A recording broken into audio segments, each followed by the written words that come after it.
బీసీల లెక్కలపై బీజేపీ నేత పాయల్ శంకర్ చేసిన వ్యాఖ్యలను తీవ్రంగా ఖండించారు మంత్రులు పొన్నం ప్రభాకర్, శ్రీధర్ బాబు.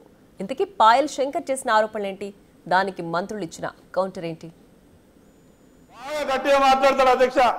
ఏ విషయం ఉన్నా కూడా గంటాపదంగా చెప్తాడు. పార్లమెంట్ సభ్యునిగా పార్లమెంట్లో పోరాటం చేసిండు.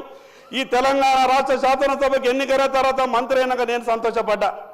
అన్న బీసీ మంత్రి అయిపోయాడు, బాగా సహాయం దొరుకుతుంది, ఈ రాష్ట్రంలో ఉన్నటువంటి బీసీలందరికీ మంచి జరిగిపోతుంది, ఎవరినైనా ఎదిరించగలుగుతాడని సంతోషపడ్డా.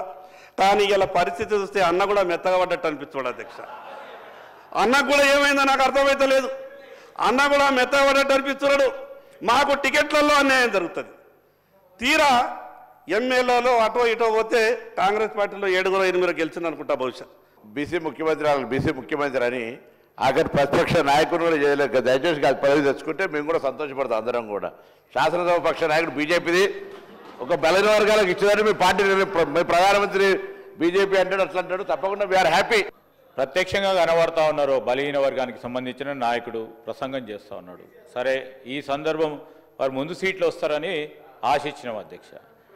సరే, అంతపూర్వకం బీజేపీ రాష్ట్ర అధ్యక్షుడు ఒక బలహీన వర్గాలకు సంబంధించిన మరి బండి సంజయ్ గారు ఉండే.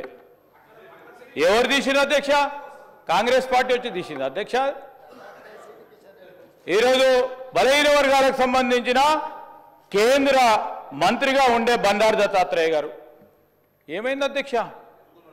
ప్రస్తావన చేస్తూ ఉన్న సందర్భంలో ఈరోజు కూడా కాంగ్రెస్ పార్టీ బలహీన వర్గాలకు సంబంధించి ఈరోజు అన్ని వర్గాలకు సంబంధించి న్యాయం చేయాలనే ఒక కాంక్షతో మా రాహుల్ గాంధీ గారు ఇచ్చిన ఆలోచనతో ఒక అడుగుకు ముందుకేస్తే దాన్ని ఎట్లా అడ్డుకోవాలని చేసే ప్రయత్నంలో ముందుకు సాగకుండా మంచి సలహా సూచనలు ఇచ్చి దాని ఆచరణలు పెట్టాలని ప్రయత్నం చేస్తూ ఉన్నాం మా పొన్నం ప్రభాకర్ గారిని. మరి వారు కూడా బలహీన వర్గాలకు సంబంధించిన నాయకుడే. వారేసే అడుగుల్లోనే అడ్డం వేస్తా అంటే ఎట్లా?